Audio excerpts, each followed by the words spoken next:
Bertrand Villemer nous a donc rejoint sur ce plateau. Bonsoir, merci d'être avec nous.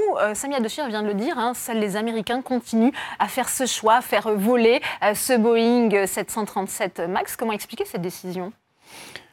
Les Américains autorisent cet appareil à voler dans leur espace, mais ça ne veut pas dire que les compagnies vont le faire. Parce que c'est les compagnies, c'est les syndicats de pilotes et c'est les passagers qui, in fine, décident. Alors, pourquoi est-ce que la FAA, enfin l'autorité fédérale, qui est l'organisme de contrôle et régulateur du transport aérien en Amérique du Nord, a maintenu cette décision de non-positionnement au sol des appareils? C'est tout simplement parce que la FAA a émis une notification en demandant à Boeing de faire des modifications et la FAA pense que c'est suffisant. On comprend quand même l'inquiétude à un niveau mondial puisqu'il s'agit de la deuxième catastrophe d'un avion de ce type. Il y avait eu la compagnie indonésienne Lion Air qui s'était écrasée en mer le 28 octobre 2018. Il y avait eu 189 morts. Alors, il y a effectivement des similitudes sur ces deux accidents. La première similitude, c'est que dans les deux cas, le pilote a demandé à revenir, ce qui n'est pas quelque chose de commun. Dans le deuxième cas, dans le cas d'Ethiopian Airlines, le pilote a demandé à revenir en disant qu'il avait des difficultés. La deuxième similitude, c'est que dans les deux cas, on sait, avec la lecture de la boîte noire du premier accident, celui que vous citez fin octobre, qu'il y a eu des mouvements à piquer de l'appareil à plusieurs reprises dans les 13 dernières minutes. Et là, on sait que sur cet appareil, il y a eu aussi des mouvements à piquer. Et puis la troisième similitude, c'est qu'hélas, ces deux appareils ont atterri sur Terre, si je puis dire, se sont crashés avec un angle extrêmement fort.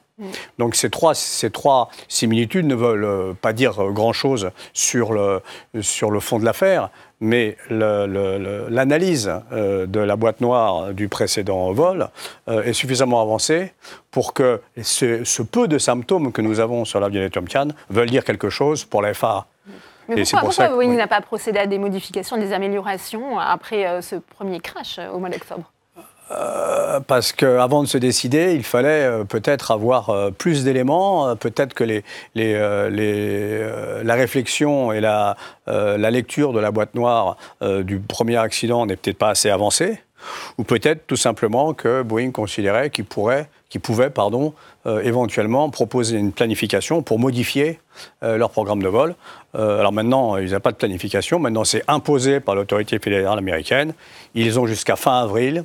Boeing est jusqu'à fin avril pour d'une part modifier le logiciel de vol qui contrôle l'appareil, pour parler simple, pour d'autre part modifier cette surcouche, ce patch informatique qui permet à l'appareil d'éviter de piquer, et pour aussi, la troisième chose importante, modifier leur procédure de secours, la clarifier et faire en sorte que l'ensemble des pilotes puissent être formés.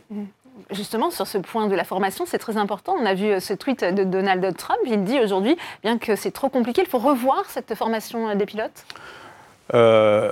L'historique sur cet appareil est le suivant, c'est que l'évolution, désolé je vais être un petit peu long, mais l'évolution de cet appareil il a 50 ans. Et il y a eu 4 générations à peu près. Et cette dernière génération, la génération Max, entre guillemets, a pas grand-chose à voir avec la précédente. C'est pas le même moteur, c'est pas la même aile, c'est pas le même winglet, c'est pas le même fuselage au niveau de cône de queue. Donc l'aérodynamique de l'appareil est différente. Donc le programme de vol qui sert à piloter l'avion, pour parler simple encore une fois, n'est pas le même. Et cette évolution du programme de vol a été faite avec des rajouts de logiciels qui n'ont pas pris en compte l'ensemble des cas de panne possibles. Et il y a eu une panne, en tout cas dans celui de Lion Air, il y a eu une panne. C'est une panne d'un incidence-mètre, quelque chose qui mesure l'angle d'attaque du vent relatif sur l'aile. Et cette panne a conduit à mettre le logiciel dans une situation qu'il ne connaissait pas. Et donc, il s'est mis sur le noix de recueil et il a fait piquer l'appareil. Pardon, mais vous qui avez été pilote, est-ce qu'aujourd'hui, vous estimez que c'est trop complexe à piloter, qu'il y a justement des logiciels qui relèvent davantage des informaticiens que d'une formation de pilote ? Non, parce qu'on a développé ce qu'on appelle les interfaces homme-machine. Et j'ai fait une dizaine d'années comme pilote d'essai. J'ai essayé ce genre de choses. Effectivement, il faut bien connaître l'appareil.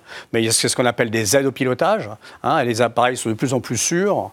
Le transport aérien est de plus en plus sûr, malgré ce qu'on a pu voir et malgré les 2 drames qui ont été enregistrés par la communauté mondiale des passagers en l'espace de 4 mois. Le transport aérien est de plus en plus sûr. Il va falloir quand même rassurer à la fois les voyageurs, mais aussi les investisseurs. C'est un réel coup dur sur le plan économique aussi pour Boeing. savez, Boeing, c'est une énorme machine, comme ça vient d'être dit, 150 000 employés, un carnet de commandes de 5 à 7 ans, 1200 milliards de dollars de carnet de commandes. Si vous voulez un appareil, vous allez attendre entre 5 et 7 ans. Donc, certes, ça va être un coup dur, mais l'avenir de Boeing n'est pas compromis. Il va y avoir un trou d'air, si vous me permettez l'expression, peut-être de quelques mois. Il va y avoir un problème de confiance à restaurer auprès d'organismes de certification.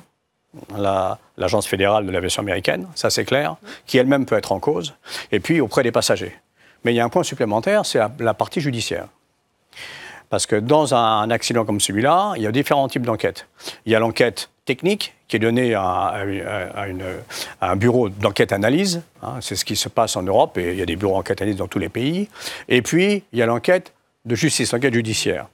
Moi, je suis expert de justice auprès de la Cour de cassation. Ça, on rentre dans le temps long. Et la question qu'on pose n'est pas la même.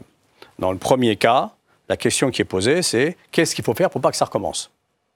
Et la FAA a répondu à Boeing, avant même d'avoir le rapport complet, avant même que les boîtes noires soient lues du dernier accident, la FAA a répondu, pour pas que ça recommence, modifier le programme, modifier le patch et changer la procédure de secours. Est-ce qu'ils ont les moyens de le faire? Est-ce qu'ils vont réussir justement à identifier le problème, à le diagnostiquer et à y apporter des réponses rapides? Alors c'est tout le problème, c'est que l'Agence fédérale américaine a donné un délai. Ce délai, c'est jusqu'à fin avril. Personnellement, ça me semble extrêmement court.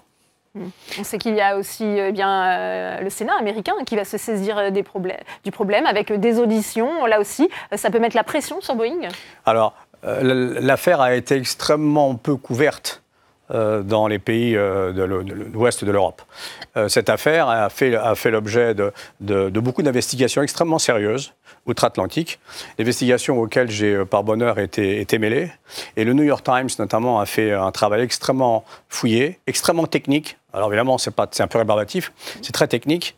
Et ce travail a donné lieu dans une radio, pour ne pas le nommer, France Culture, il y a un mois. La question était, le 137 MAX est-il dangereux? C'était il y a un mois.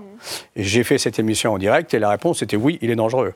Pourquoi? Parce qu'on s'est, avec les gens de France Culture, on s'est basé sur les rapports d'investigation d'outre-Atlantique. Ça veut dire quoi? Il peut être banni définitivement de l'espace aérien, en tout cas en Europe, s'il est vraiment dangereux? Est-ce qu'un jour cet avion ne volera plus du tout? Non, il y a un principe de précaution. Il y a un risque. En fait, c'est l'analyse de risque. Vous savez, il y a 340 appareils comme ça qui volent dans le monde. C'est une goutte d'eau par rapport au nombre d'appareils qui volent. Donc l'idée de dire, on n'est pas sûr des remèdes qui vont être mis en place, on arrête la flotte, on fait un diagnostic, on prend les mesures nécessaires et on refait les essais en vol et on revalide la certification des commandes de vol. C'est une réaction qui est tout à fait saine. Le tout, c'est qu'il aurait peut-être fallu la faire un petit peu avant. Eh bien, merci beaucoup Bertrand Wilmer d'être venu sur le plateau de Public Sénat.